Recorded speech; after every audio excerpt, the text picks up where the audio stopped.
Jadi baik, perkenalkan nama saya Octavianus Ermbelu, NIM 1903030060, kelas B, jurusan Psikologi, Fakultas Ilmu Sosial dan Politik, Universitas Nusa Cendana.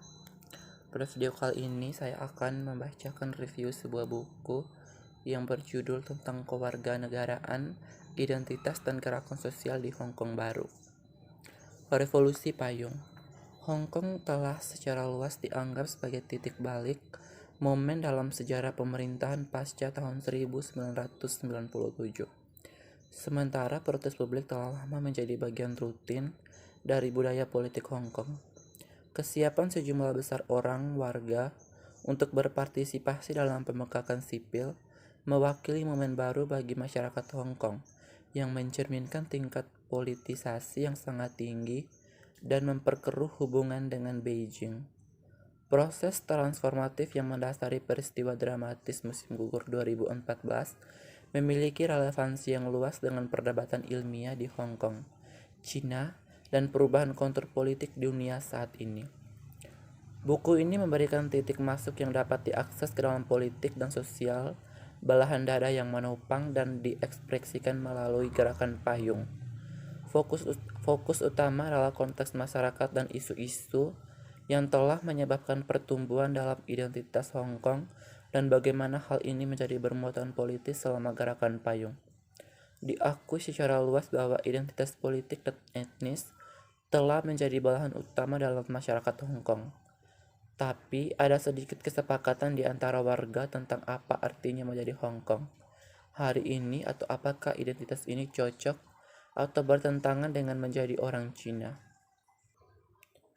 Buku itu menempatkan identitas ini membelah dalam konteks historis mereka dan menggunakan berbagai teori untuk memahami proses ini, termasuk teori nasionalisme, identitas sosial, konflik etnis, nativisme, dan kosmopolitanisme.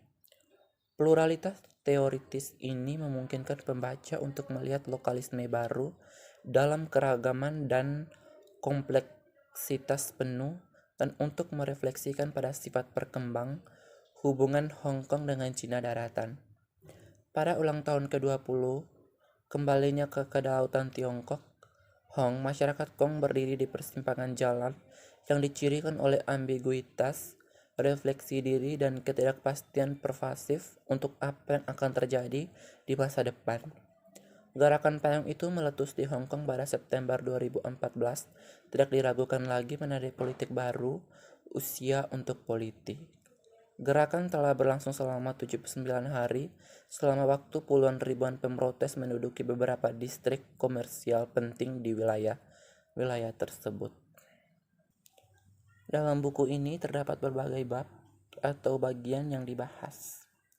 Yang pertama tentang dekolonisasi ditangguhkan identitas Hong Kong dalam sejarah perspektif hukum Wing Seng. Panitia atau panitia permusyawaratan. Badan-badan ini lebih berfungsi sebagai kendaraan untuk mengoptasi elit loyalis pro-Cina daripada saluran untuk perwakilan Hong Kongers untuk menulis diri mereka sendiri sebuah mini konstitusi. Karena kedua pemerintah menyepakati prioritas untuk mewujudkan transisi yang mulus dan dimaksudkan untuk menjaga sistem yang ada, mereka menghindari menyentuh sifat kolonial dari sistem yang berjalan.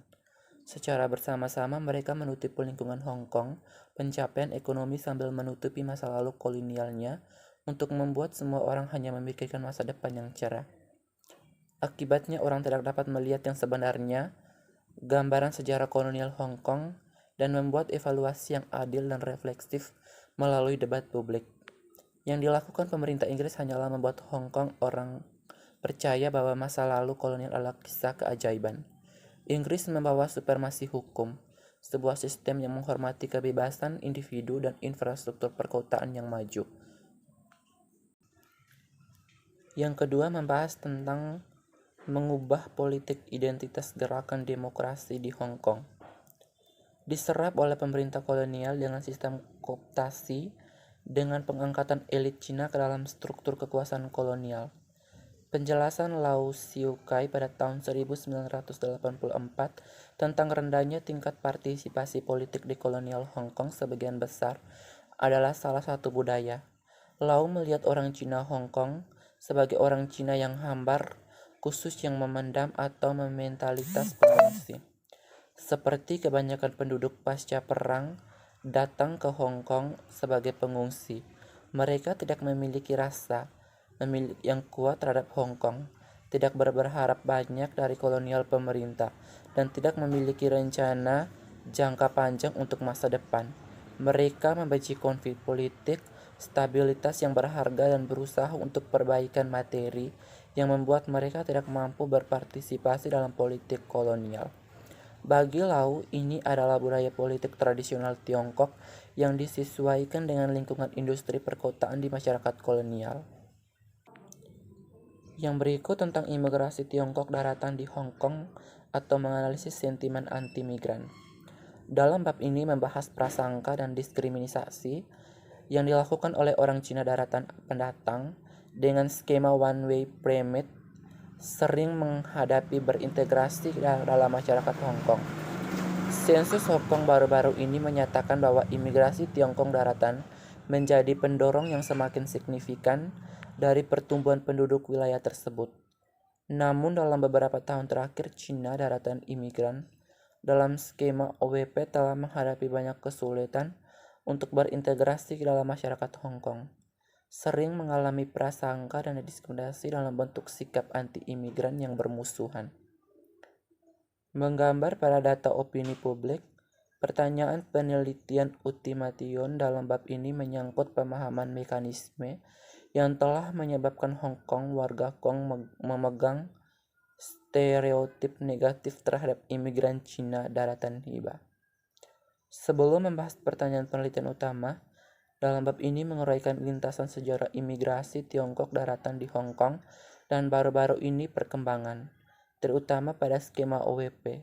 Untuk menjelaskan fenomena ini, 3 kerangka teoritis yang saling melengkapi karya-karya dari literatur psikologi sosial diuraikan. Yang pertama, etnis klasik teori persaingan. Yang kedua, teori-teori konflik etnis pertesan. Dan ketiga, sosial teori identitas. Yang berikut tentang jiwa Hong Kong yang terfragmentasi menjelajahi merek lokalisme. Penelitian ini dilatar belakangi oleh ketertarikan terhadap muatan lokalisme sebagai nativis di Hong Kong. Dengan demikian, ia menganalisis fitur dari berbagai merek lokalisme di Hong Kong dan bagaimana mereka dibentuk oleh nasionalisme, nativisme, kosmopolitanisme, multikulturalisme, dan ide-ide lainnya. Secara teoritis, lokalisme adalah antitesis dengan kosmopolitanisme dan multikulturalisme. Namun demikian, lokalisme di Hong Kong pada dasarnya adalah hibrida yang dibesar-besarkan dengan ciri-ciri nativisme dan kosmopolitanisme. Dalam bab ini menjelaskan lebih lanjut bagaimana lokalisme Hong Kong menandakan upaya pencarian jiwa dan perlawanan penduduk setempat, mendukung meningkatnya dominasi narasi nasional, dan mewakili perjuangan mereka. Yang berikut tentang kamu harus terus berjuang milikmu. Keterasingan diri yang baru, nasionalisme Hong Kong. Ada kesepakatan luas bahwa gerakan payung mewakili perubahan titik untuk sifat protes dalam masyarakat sipil Hong Kong dan sikap masyarakat ke pemerintah daratan dan pemerintah daerah administratif, khususnya lebih umum. Meskipun skala protes bukan tanpa preseden, seperti pawai pro-demokrasi tahunan sering menikmati tingkat yang sama sekali signifikan dukungan. Yang berikut tentang perkembangan Hong Kong identitas Kong dari identitas lokal ke nasional. Meskipun penting dari rasa identitas Hong Kong yang terpisah baru-baru ini, hanya sedikit yang pernah secara serius menganjurkan agar Hong Kong menjadi penyok. Dalam bab ini akan berusaha memberikan jawaban untuk menelusuri perubahan identitas pribadi di kalangan mahasiswa yang telah memainkan peran yang paling menonjol dalam proses tersebut. Studi ini didasarkan pada kualitatif wawancara siswa semi terstruktur selama 3 tahun. Yang berikut tentang resistensi visual dan wacana pada faktor Cina, pembentukannya budaya dari gerakan payung di Hong Kong. Dalam mendekati gerakan payung, perhatian telah diberikan kepada institusi kontestasi dan kontestasi politik antara pemerintah dan para pemrotes dalam ruang fisik Hong Kong. Dan yang terakhir tentang dari masa lalu ke masa depan, gerakan demokrasi Hong Kong. Warga Hong Kong telah berjuang untuk demokrasi selama lebih dari 30 tahun.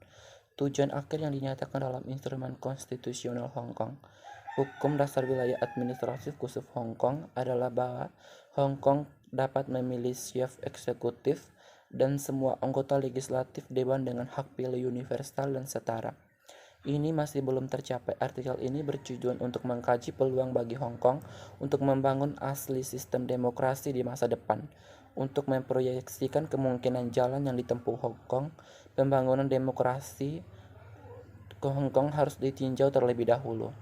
Kecepatan dan pembentuk perubahan dalam sistem politik Hong Kong dalam 30 tahun terakhir adalah dibentuk oleh dua faktor utama. Yang pertama adalah sikap kedaulatan Hong Kong dalam beberapa tahun terakhir. Semua keputusan penting mengenai sistem politik Hong Kong telah dibuat oleh penguasanya, terutama atas dasar keprihatinan mereka. Hong Kong dibuat oleh penguasanya. Yang kedua adalah sikap politik dari warga Hong Kong. Mereka telah berubah dari apolitis menjadi sangat politis. Sekian dan terima kasih.